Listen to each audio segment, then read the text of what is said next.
kabarnya? Aku harap kalian semua yang lagi nonton video ini dalam keadaan sehat.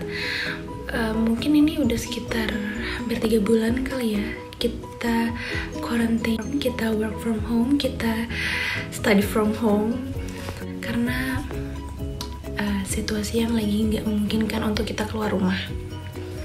Jadi hari ini aku bakal bikin vlog, mungkin vlog sederhana aja karena kita juga lagi di rumah aja. Dan kali ini vlognya bakal spesial banget karena aku dan teman-teman aku bikin vlog ini di beda-beda tempat, bahkan kita di beda-beda kota.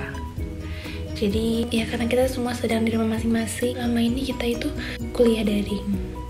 Karena kita sekarang sedang berada di situasi yang cukup genting karena pandemi ini, aku di sini bakal ngejelasin secara singkat apa sih sebenarnya virus corona itu atau COVID-19 itu, dan berbahaya nggak sih sebenarnya, dan bagaimana cara mereka menyebar atau seseorang bisa terpapar karena virus tersebut. Oke, jadi aku dan teman-teman aku udah cari beberapa artikel yang menjelaskan tentang apa itu COVID, bagaimana cara penyebarannya, dan apakah virus ini berbahaya. Jadi sekarang aku bakal jelasin itu semua, mungkin tidak secara mendetail, secara singkat dan sederhana saja. Oke, jadi kita mulai ya. Apa itu virus corona? Jadi virus corona atau Severe Acute Respiratory Syndrome atau SARS-CoV-2 adalah virus yang menyerang sistem pernapasan. Nah, penyakit karena infeksi virus ini disebut COVID-19. Nah, virus corona ini bisa menyebabkan gangguan ringan pada sistem pernapasan, infeksi paru-paru berat, hingga kematian. Dan virus corona adalah jenis baru dari coronavirus yang menular ke manusia.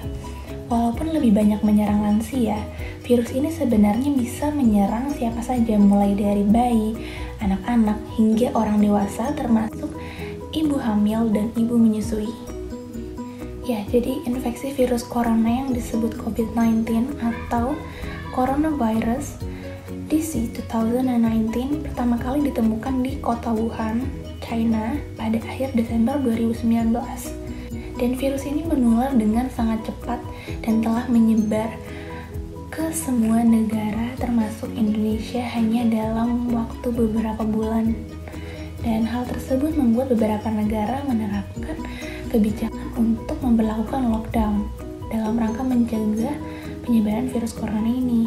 Nah, di Indonesia sendiri diberlakukan kebijakan PSBB atau kebijakan pembatasan sosial berskala besar untuk menekan penyebaran virus ini.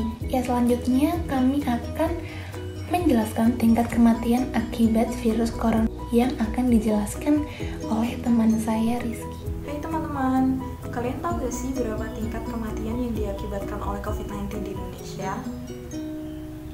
Oke, jadi berdasarkan data yang dirilis oleh Gugus Tugas Percepatan Penanganan COVID-19 Republik Indonesia, data positif yang terkonfirmasi per tanggal 15 Juni 2020 adalah sebesar 38.227 orang, sedangkan angka kematiannya sebesar 3.134 orang.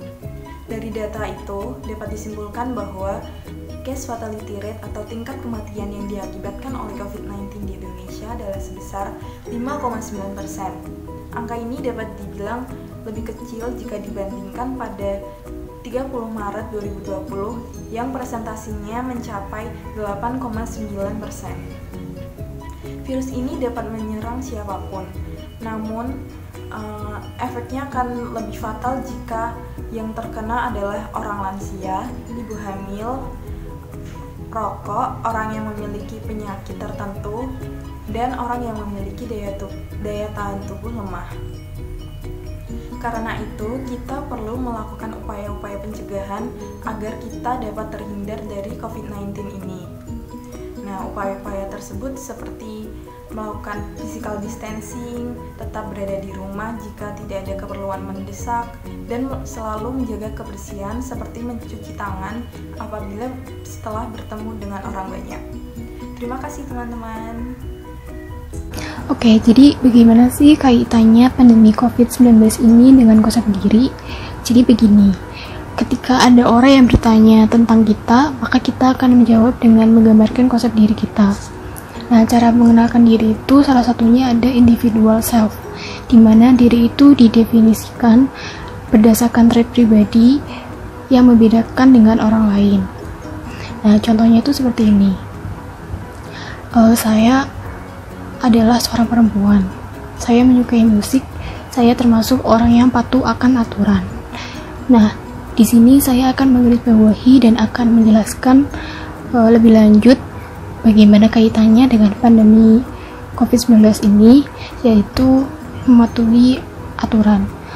Nah, seperti yang kita ketahui, selama pandemi ini berlangsung itu terdapat aturan-aturan yang harus kita taati.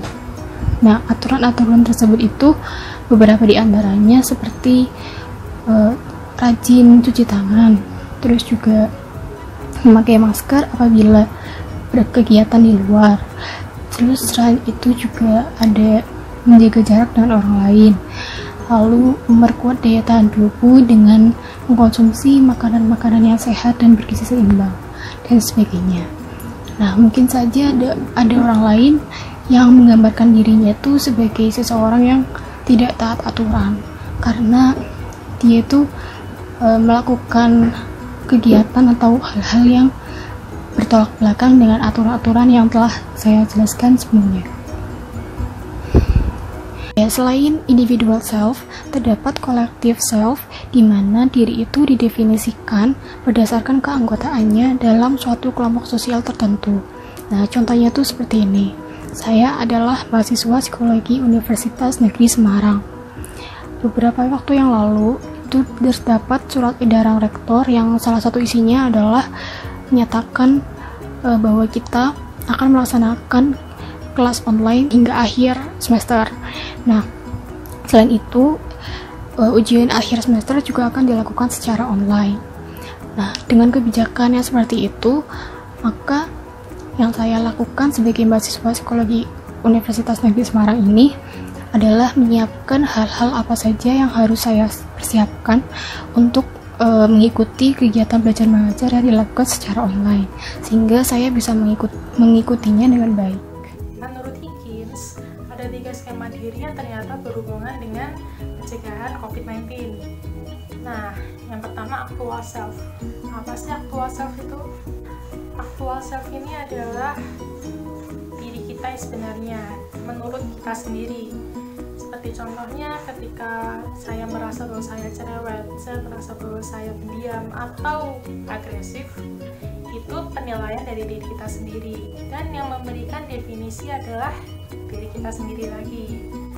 Pokoknya kalau actual self nih benar-benar yang sesuai dengan realita dan menurut diri kita sendiri ya gini ya udah gini.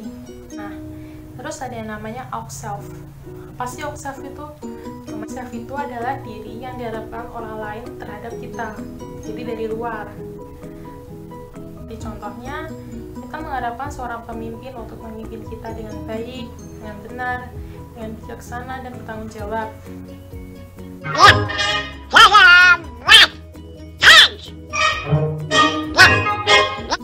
Contohnya lagi, dokter diharapkan mampu untuk menangani pasiennya, dan kita sebagai masyarakat diharapkan mampu untuk mengikuti aturan yang ada untuk menghentikan laju perkembangan COVID-19 ini. Nah, terakhir nih, ada namanya ideal self. Apa sih ideal self itu? Ideal self itu yaitu bagaimana diri yang kita inginkan. Sesuai namanya ya ideal. Kayak contohnya tuh kita memiliki acuan bahwa ideal itu adalah seseorang yang tepat waktu, atau yang lain lagi tanggung jawab, dapat dipercaya. Pokoknya ideal self ini adalah sosok ideal yang kita inginkan ada di diri kita.